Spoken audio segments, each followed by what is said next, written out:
It's 67 words long, it's 100 years old, and it changed the course of history for the Middle East and the Jewish people. The Balfour Declaration, the expression of the British government's support for a Jewish home in Palestine, was sent by British Foreign Secretary Arthur Balfour to the second Lord Rothschild.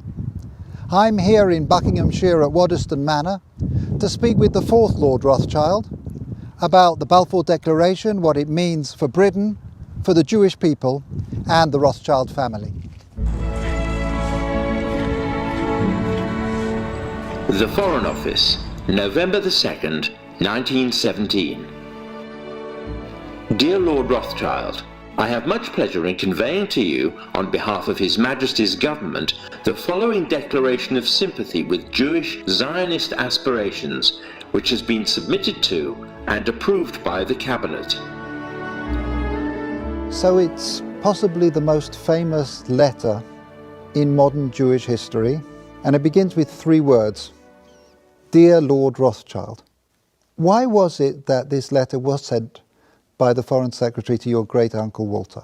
It's an interesting question because he was really interested in ornithology, although he became interested in Zionism. I think the reason was this, that it was primarily a movement from Eastern Europe, but they didn't clarify who was in charge of that movement. And in addition, it was, after all, in Great Britain. So they felt that the Rothschild family should be the one to whom it was addressed. And Walter was Lord Rothschild, and he was a Zionist. And those really are the background reasons. So Walter received the Balfour Declaration, and I have a copy here.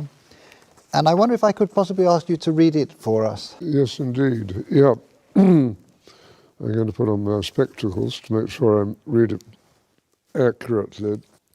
His Majesty's Government view with favour the establishment of Palestine as a national home for the Jewish people, and will use their best endeavours to facilitate the achievement of this object, it being clearly understood that nothing shall be done which may prejudice the civil and religious rights of existing non-Jewish communities in Palestine, or the rights and political status enjoyed by Jews in any other country. I should be grateful if you would bring this declaration to the knowledge of the Zionist Federation. Yours, Arthur Balfour. And here it is, the Balfour Declaration. What do you feel when you see it here? I genuinely feel it's one of the most extraordinary moments in the history of the Jewish people. If you think it took 3,000 years to get to this, and then you say, how did this miracle happen?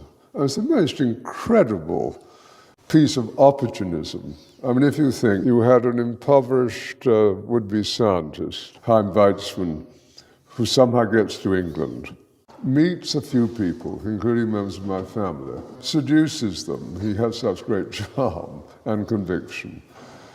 He gets to Balfour, and he unbelievably persuades Balfour and Lloyd George, the Prime Minister, and most of the ministers, that this idea of the national home for Jews should be allowed to take place. I mean, it's so unlikely. And then he's, starts to fight a difficult battle with the British cabinet, and this letter goes through 5 drafts, as you know. And in the end, it comes out as a rather compromising letter. I mean, the essential point is there for the Jewish community to fasten on to. You have the first bit, which promises a national home rather than the national home, and then you have the bit that nothing that's to be done should in any way harm the Arab community. But you come back to the big point, which is that this is perhaps the greatest event in Jewish life for thousands of years. And it's a miracle that it took place. And of course, the Rothschild family then as now filled 2 roles, because it wasn't just a leader of diaspora Jewry, it also played a very significant role in the early years of the establishment of the pioneer communities in Israel as well. There were two branches of the Rothschild family primarily concerned. One in France through Baron Edmond de Rothschild, who was the one who responded to the Russian programs of the 1880s. In England, there was a divide.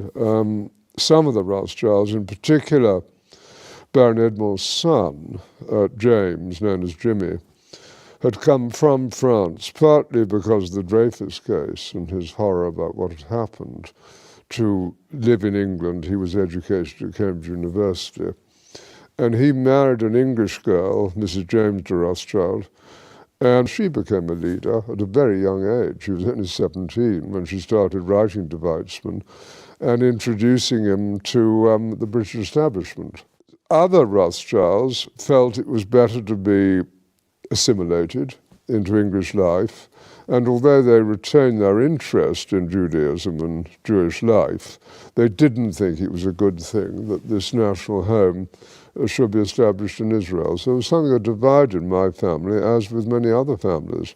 I wonder, as somebody who moves in the highest echelons of British society and is very close to Israel, whether you in your life feel a tension between concern for Israel and loyalty to Britain?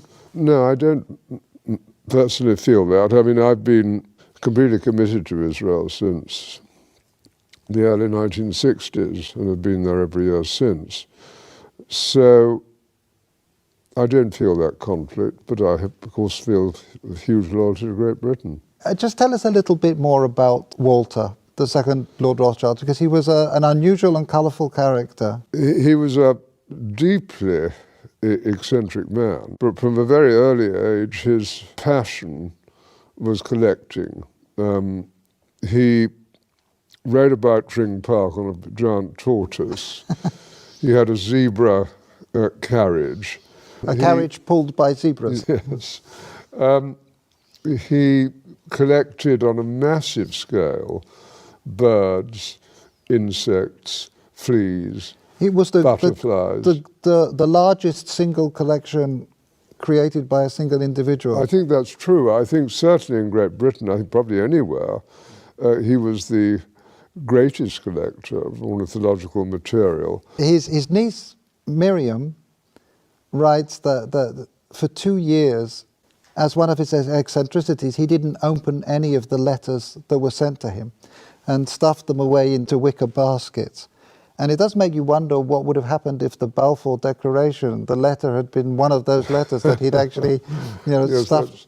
that's true. At that stage, and it's very difficult to quite understand why, he had taken a deep interest in what was happening about the possible Balfour Declaration. So maybe those letters would have got to the top of his pile. I just want to revisit for a moment your cousin Dorothy, who you Yes. mentioned, who at an extraordinarily young age, still in her teens, played such a critical role as a go-between and a facilitator for Chaim Weizmann. Can you say a little bit about Well, her? she married my cousin Jimmy when she was 17.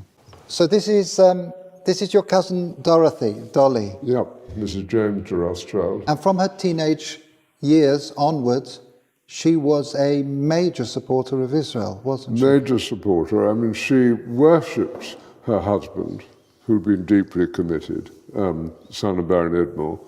It was due to him, I think, that she became interested. But once she became interested, she became passionately interested.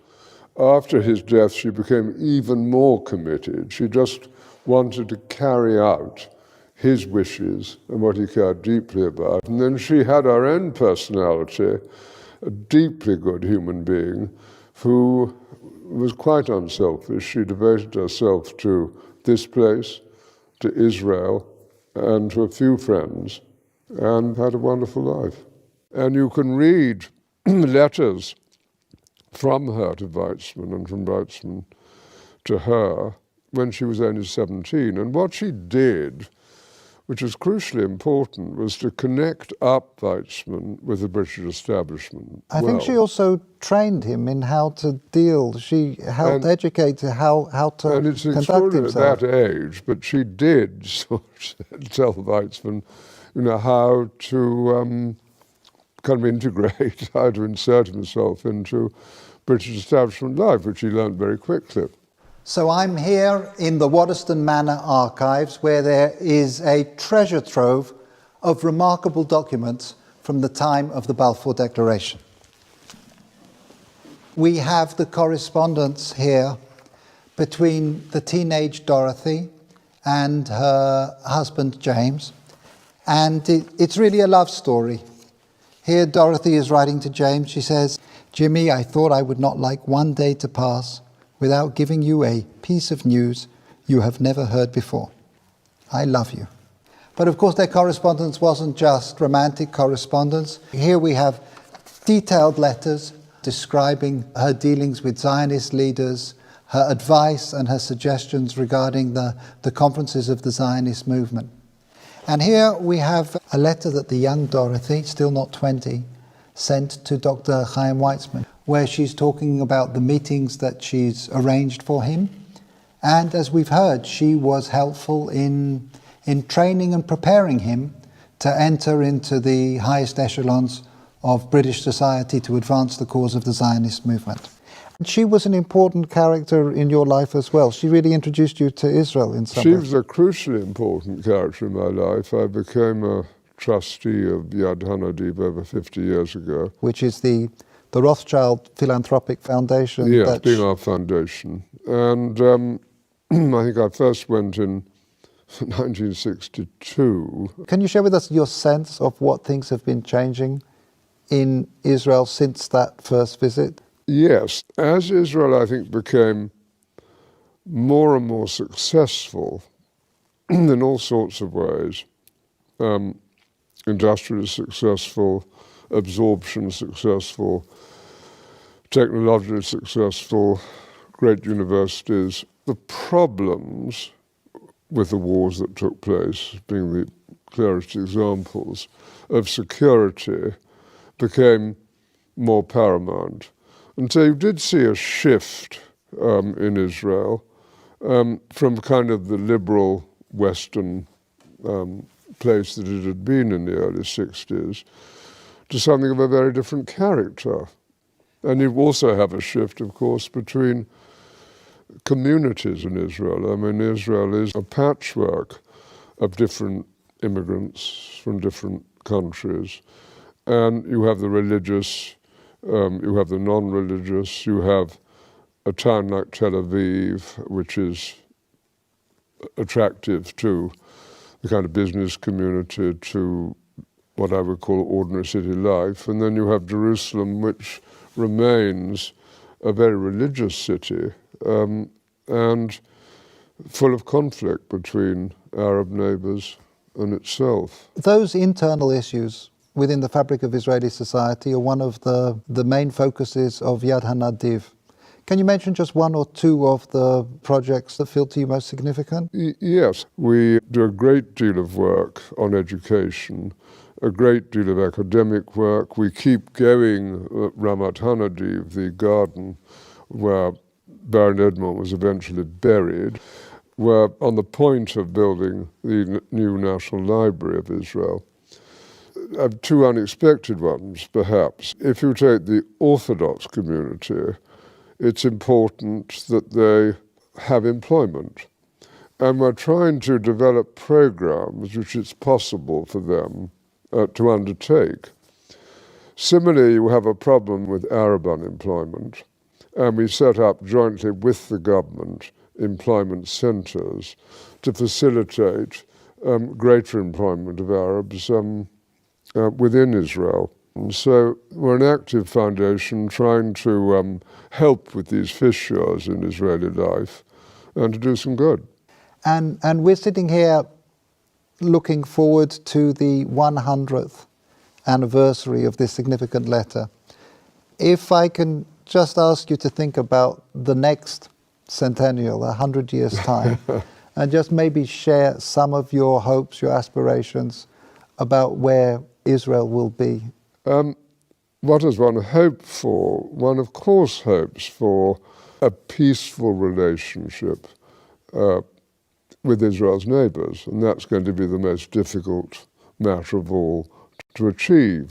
But even now you can see, with the disarray in the Middle East and the importance of relationships that Israel is developing, not only with Jordan, but also with Egypt and indeed with Saudi Arabia, even if they're not publicized because of the Sunni-Shiite war, there's hope.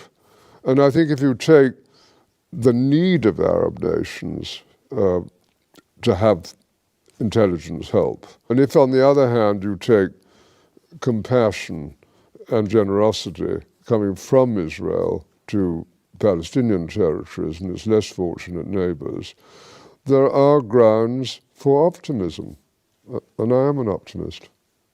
Lord Rothschild, thank you very much indeed. No, thank you.